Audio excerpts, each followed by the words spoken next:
In today's video, I'm going to teach you how to change your password in HoneyBook in Security Settings 2026.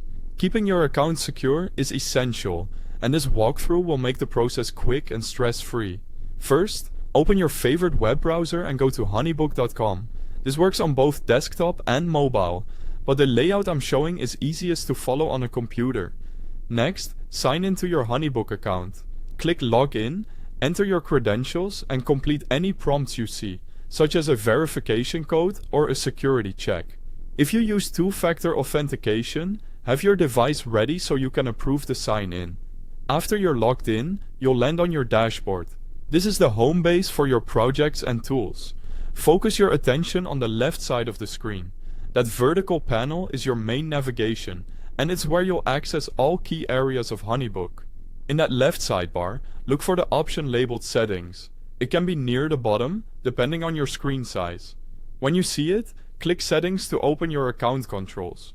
Inside Settings, make sure you're in the My Account area. From there, select Security. This section is dedicated to protecting your login details and is exactly where the password tools live. Now locate the Change Password section. You'll see fields to enter your current password, your new password, and a confirmation of the new password. Type your current password first.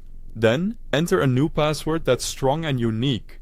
A good rule of thumb is to use a long passphrase with a mix of letters, numbers, and symbols. Avoid reusing passwords from other sites. Re-enter the new password in the confirmation field. Double-check for typos or accidental spaces, because the two entries must match exactly.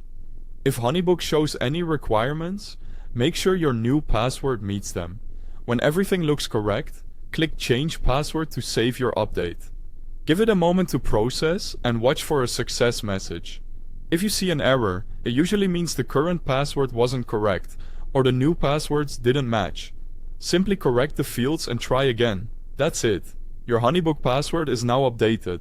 Consider storing it in a reputable password manager and keep two-factor authentication enabled for an extra layer of protection. Thanks for watching, and feel free to replay any section if you need a quick refresher.